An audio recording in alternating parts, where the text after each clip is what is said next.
it's all your fault because I didn't find you early enough and I just found a bunch of shit.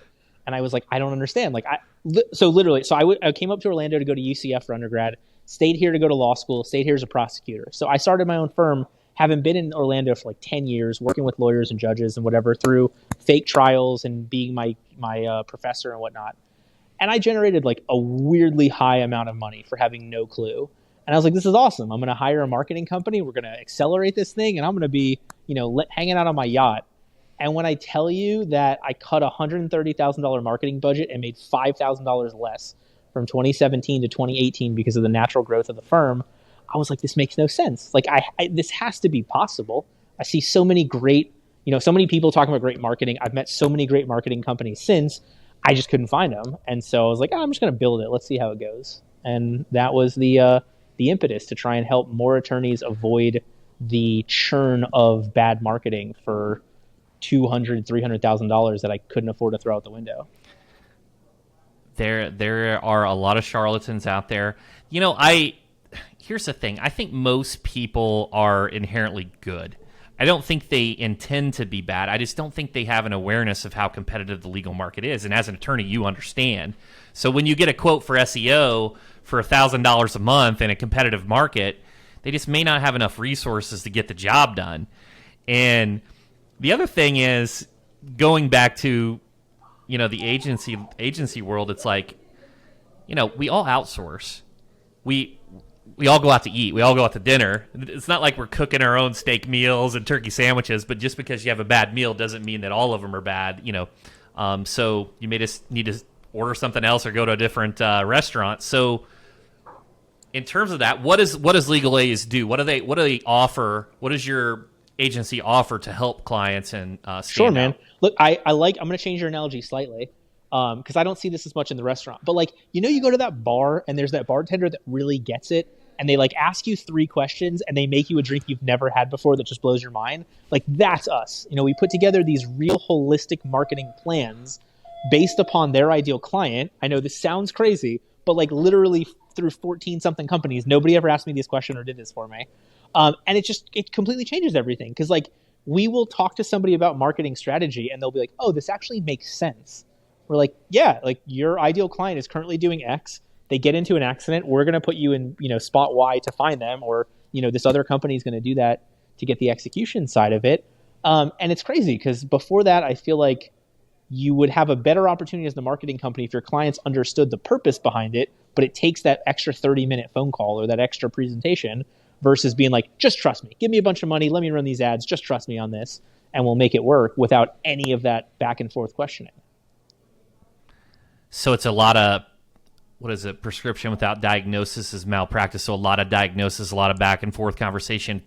So what you're saying is a more bespoke approach. It's like, hey, I'm going to analyze your current situation, and these are the things that I think you should be doing, and you would get the most benefit from. Yes, and let's build you, the technology, let's build you an actual sales process or intake system that tracks all these leads. So when Chris gets up here and writes, or your team writes a bunch of phenomenal blog posts, let's UTM code each of those. So now we know that, 60% of your clients come from the blog post where you talk about trucking cases, 30% come from Lyft and Uber accidents, and only 10% come from more standard, PI writing. And then you could put that information back into the system and double down on the efforts that actually work. And you can tweak the follow-up to see if you can get the close rate from 60% to 65%. And you just science experiment this whole thing. So it's full cycle. It's from attraction to acquisition. So you're really helping with the awareness as well as the intake, building the systems and the attribution so that you can scale. Correct. The only thing we won't do, if you suck at consults, I can't help you. But I can give you 5 different names to help you, be a better salesperson or a better closer or whatever you want to call it. But just in terms of that, we talk about there not being a consistent client journey, but the more consistent your sales process is, the more you can actually dial in your marketing. If you I'm a lawyer. We all know this. You have those months where you're not busy. So you call everybody back and then you get a bunch of cases and now you're busy. So you stop calling people back and then you get the huge ebb and flow of cases. If we can cut some of that out through automation, through consistency, through tracking, then you get to have an actual science experiment behind any of these tweaks, as opposed to just being spray and pray. We'll see what happens. love that analogy. So give me a couple examples. What's like a case study that stands out? I'd really like to, for our audience to know, like, hey, this is one scenario. You don't have to name the firm specifically. If you want, you can. But like, what's something you did? Like, give me a concrete example of this, and kind of walk me through this process, because I really like to understand this more, and I think it would really serve the audience too. So like, I'll let me just use us as an example to be easier for the sake of this. So sure. Like you talked about, we've got Morgan & Morgan. Morgan & Morgan's main office is 2 golf shots, if I was better at golf, away from my office. Like, we are in the same boat. So how do we differentiate ourselves? Because honestly, I love them. Like, I have so many people that work there that have nice things to say about them. They are totally a different clientele from ours. They help our clients understand that they're not bad people for having a case. So because our clients are more blue collar professionals, they're the realtor, they're the teacher, they're the cop, or they're the PTA parent who's more concerned about their kids. So when we craft our, so we're going through a process of rebranding our firm to make our colors a little bit less. We're very Americana, red, white, and blue. We're going to a little bit more muted red, white, and blue. We're taking my name off the firm because I don't talk to clients anymore. So what's the point of people calling for Jordan when Jordan's not there the same way? And so then we focus all of our stuff back to those. So, for presentations, let's go to the teachers union and present. Let's go to the conference over there. If we're going to run radio ads, let's run ads on, the common station of all the top 40 hits for kids, but let's hammer that during pickup and drop off time. So now we're taking this and we know that, our PTA parents right there, or our teachers on, doing their study break right after the kids are done. Let's try and fill that spot as opposed to middle of the day, or even as opposed to a normal 9 to 5, 4 to 6, because our client's not driving at that exact same time frame. And so the more you get specific with that, the easier it is for what you say, for where you say it, for when you say it, for how you say it. And then, you put a lot of the value in there, because we know our clients actually don't care about money first. They care about their job, they care about their family, they care about their kids, they care about those things. So knowing, some of our best referral sources are car brokers. They can find somebody a car, quickly that fits their specific need. They can help them maximize the value from a property damage standpoint. They can jump on those things. Whereas, more of a big PI mill may not have the time for those things, may not see enough of financial benefit, whatever, and may not have a client who needs those at the same rate that our clients have that be their main issue. And so what I'm hearing is you started with the, hey, how are we different? How do we have this unique selling proposition? How we stand out? You even talked as granular as your colors and how you're going to be represented on the site. And then you got into targeting. So here's our common avatar. Some firms may have multiple avatars, but this is our common one. And because we know that person, we know where to advertise instead of just, let's go do Google ads. Let's go do grassroots marketing. Yeah. Well, and look, you mentioned Dan Newland. Dan Newland has the best advertisement, is the Dan got me X dollars. Why? Because I've seen 50 other firms steal this and try to use it for theirs. That's not my client. That's not who I want. I want Jordan, Jordan Law helped me get healthy and make my kids not have to miss school. Jordan Law helped me get through a PI case without losing my job. Like, that's the messaging or the billboard that I want. But for that being on a billboard.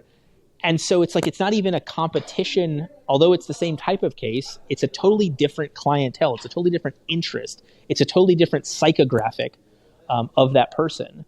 So it makes it so much easier to say no to so many things and dive into what makes sense for us, for our client, for our brand. I want to go a little bit deeper, and I wasn't gonna move away from this, but you mentioned the key word that we haven't talked about, and I think this is really valuable. So we talked about, we can talk about demographics, we can talk about geographic, but you mentioned psychographic. So let's just expand on that. So when we're talking about building an avatar, what do you mean by psychographic? You already kind of alluded to it, but how do you think of that when considering your avatar? So I'll back up for a second. So demographic is who, geographic is where, psychographic is why. Why does somebody need you? Why does somebody want to hire you? What is the mental stuff that's going to impact them? And I will tell you, look, for anybody listening to this, if you take nothing away from this except this one point, this is the most important thing I want to hammer to you. Well, I guess the second one, have an ideal client, but interview them. Like, interview your clients afterwards. What do we do great? What could we have done better? How did this truly transform your life? What would you say to somebody else who was interested in hiring a firm? What's something we didn't do that would have helped you through, one of your biggest times of need? And by seeing those consistent answers, that's how we found out about the car broker thing. A bunch of clients were like, we'd love to hear more about how you could have helped us with the car. We'd love to hear, how we could get into a new vehicle sooner. Great. we address that problem. And so now in a lot of the, not necessarily like paid advertising, but from a social media perspective or a phone call during the consult, we're talking about those things. Getting you contacted with this person. We get you a big check at the end of it. I want you to sit down with a financial advisor. Every PI lawyer worth their salt has a client who blew $50,000 in 7 days because they never had the money. So like, let's try and address some of those issues on a specific basis. And so you do that at the end, and then you tie it back into the messaging at the beginning about the differentiating factor, about the unique selling proposition, about the uniqueness, whatever you want to call it. It goes back to not just who, but why they should hire you, why you're the best fit for them. That's fantastic. I love the retrospective component and how it's just consistent and how you get so much information and how you can truly solve their pains and become a person of more value. So when they're telling this story after their case is over, it spreads, it's viral, it's word of mouth, and other individuals want to have a similar experience because they probably congregate with the same type of people. Yeah, well, look, nobody wants to hire you, Chris. Nobody wants to hire me for anything that nobody wants to hire a marketing company. You want more cases. You want more profitable cases. You want more of the right cases. Nobody wants to hire a lawyer. You want to get through this and not be in pain for life. You want to know that you have the financial resources to take care of yourself and your family as you have limited physical ability. You want to not go to prison for the rest of your life. I mean, whatever it is, like, nobody wants to hire a lawyer, but they have a problem that we can address that is very specific. And the more that you can be that specific, the easier you're going to stand out.